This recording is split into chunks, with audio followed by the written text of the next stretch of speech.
Hello, hello, happy day. Today we're going to talk about kind of the levels of our existence, our layers of our being, if you will. And the purpose of this is so that we can kind of make it easier to detach from what is. And it reminds us that there's more going on here than what's going on here. There's a lot to us. Like we're not just this. And so I wanted to kind of give a little visual of this too. And if we're going to start here, we're going to fill it in, but give a visual of this so we can really remember the different aspects of who and what we are. So we'll start here at the bottom, and this is the most obvious part of us, and we will say it is the body. We don't need to explain much that we have a body. We can see this. It is here. It is evident. And so beyond that, so what do we know that exists beyond the body? Well, we can say that we have energy. So we know that, and we can see this fluctuate day to day, even throughout the day. At sometimes we have high levels of energy, and sometimes we have low levels of energy. So we know that that is not our body because the energy provides some form of life to our body, right? So we know that we need some form of life force coming through us for us to exist. So that's just to show there's a separation between energy and body. So what else do we know of us that exists beyond our cell, our physical self? And that is emotion. And we know that the emotion is different from the energy because we may be very content with where we are and what life is right now, yet we maybe have low levels of energy. And we can also be very content when we're full of energy. The emotion and the energy are separate. They influence each other, but they are separate. And so what do we know separate from emotion that influences potentially emotion? And that is thought. So we know we have thoughts, and clearly that is not physical. They're not physical aspects of the body. And we even know that thoughts can influence emotion. And we know that emotion can influence thoughts. So we see there's a two-way street going on here, right? And so beyond that, so if we can control our thoughts, what controls our thoughts? How do we direct our thoughts? So let us call this the will.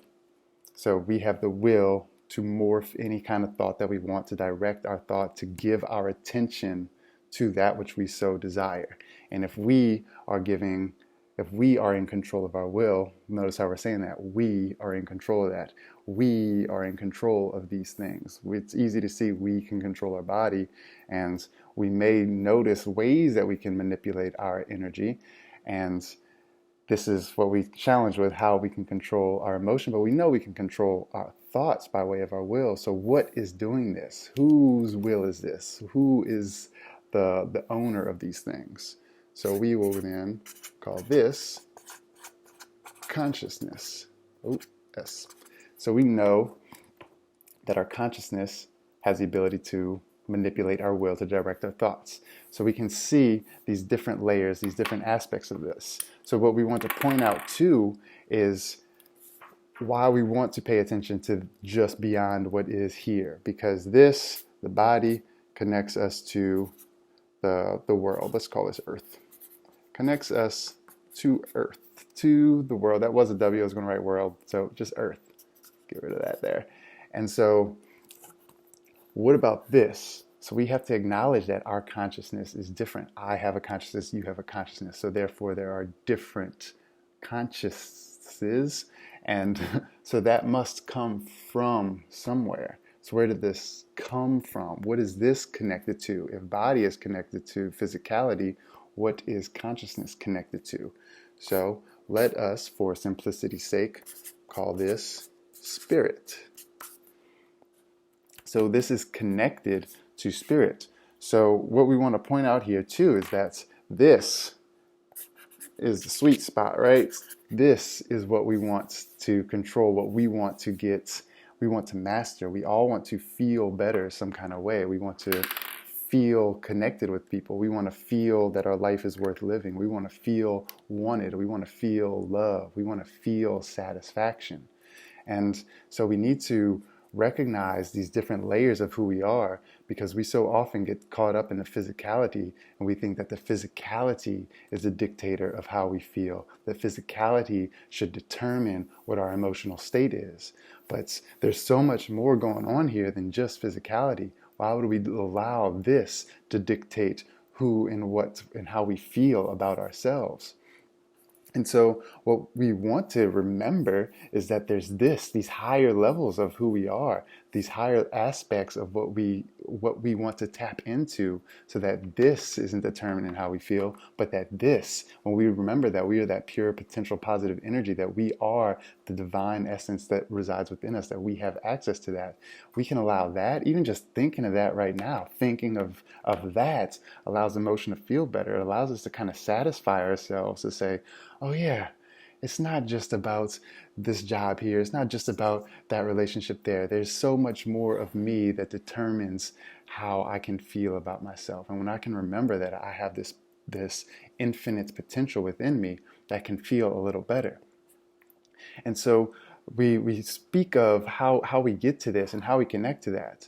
So our body and our senses, so let's have all our 5 senses, are connected to the world around us. So when we learn how to detach ourselves from the world around us, learn to detach ourselves from just this physical body, we allow ourselves to ascend, in a sense, allow ourselves to remember this aspect of us. So this is why we practice the art of meditation, because we want to withdraw our senses from the physical world. We want to allow ourselves, like, all right, body, time to relax. We're just going to sit here. We're just going to relax yourself, calm down. And then we can notice the energy levels within our bodies. Maybe we're a little rattled, and these two are very closely related, but we still can say, all right, energy, it's time to be calm. We're going to be calm. Emotion, settle the minds. Thoughts, we're calm, and just thinking like calm waters, easy, smooth, tranquil. And when we can do that, then we get to, so no longer is our will directed to thoughts because we've calmed it. Now we're saying, will, time to settle down. Let's invert the will. We're so used to sending our will outward. Let us look inward. What is inside? Who is the I am? Who is observing this? And we observe the observer. And that's, by default, is bringing us closer. We are farther away now from physicality, and we are closer to spirit, which is what we want to remember about ourselves, because this is, whenever we can detach from this is what allows us that full infinite creativity.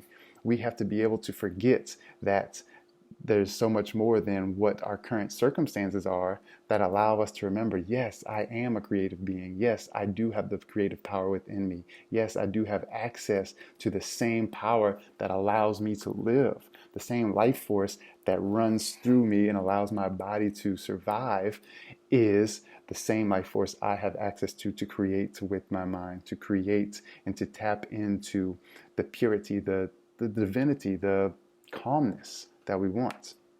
And so that's why we need to practice that, to detach from this, to remember that there's so much more of me that I am. So I should not let my body and my 5 senses determine how I should feel. I want to be the creator of my emotional state. And by doing so, we then allow ourselves to create more so the world that we want to live in. And so ultimately, the message is this, that when we can remember that there's more of us, we can start to remember that this lowliest aspect of us should not be the determining factor. We need to learn to quiet our minds so that we can get into that higher essence of who we are, and just practicing, asking ourselves how the different parts of us feel and are operating, bring our awareness to that. So when we can bring our awareness to our emotions, when we can bring our awareness to our thoughts, we are reminding ourselves that there's more here. And so to continue to practice, you ask yourselves differently throughout the day, even in sitting in calm meditation, ask yourself, what is my body doing? What is my energy levels like? What are my emotions feeling? What is my thought doing? And this is, you're practicing the deliberate use of your will.